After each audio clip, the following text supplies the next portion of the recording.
tayo. Hanapin natin yun. Hanapin natin yung solar light. Sino yung mga solar? Laundry. Hardware. Ito original. Nakikita mo yung hindi nagtutupi. Original to. Ganito. Magkano? 8,000, no? Di ba mahal?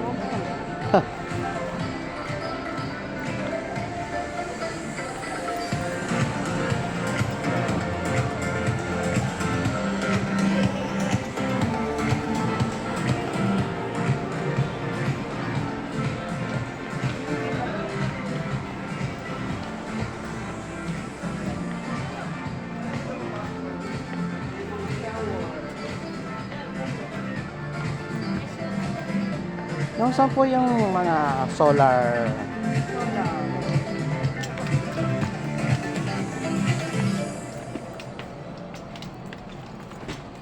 Solar.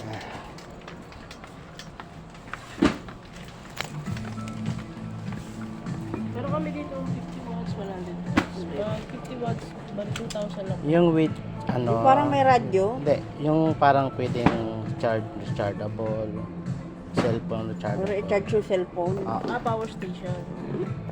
Pwedeng ano, pwedeng ilaw, pwedeng rechargeable. Meron bang ganun tayo?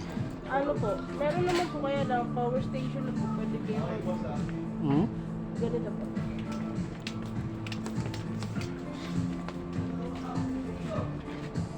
Yung ganyan. Pwede kayo mag-charge, tapos pwede rin kayo. Magkano yung ganito tayo? Yung yung price. 23 po. Tama, 23,000. 23,000. Mahal pala. 23. Ano yung pinapabili niya? Yung gusto nga ni Chard, yung pwede maka-charge si mama pagka nagba-burn out. Yung sa Mahal pala.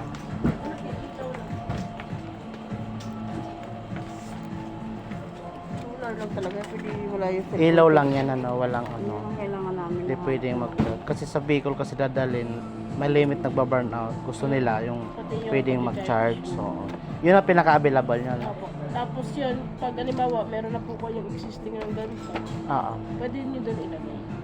Yung charge. Tapos nila. yung panel na ito, Ba pwede, no? ang mga ganito lang kasi namin, mga ano automatic pag nag-delay na. Oo, automatic. Pag nag-delay, may ilaw talaga. Tanong muna natin si Chard. Magkano yan? 2.4? 2.4. Pero hindi siya pwedeng i-convert sa pwedeng mag-charge. Hindi. Wala kasi. Wala. Oo. Oo nga. Pinaka-panel na. Portable na. Wala. Tanong natin siya.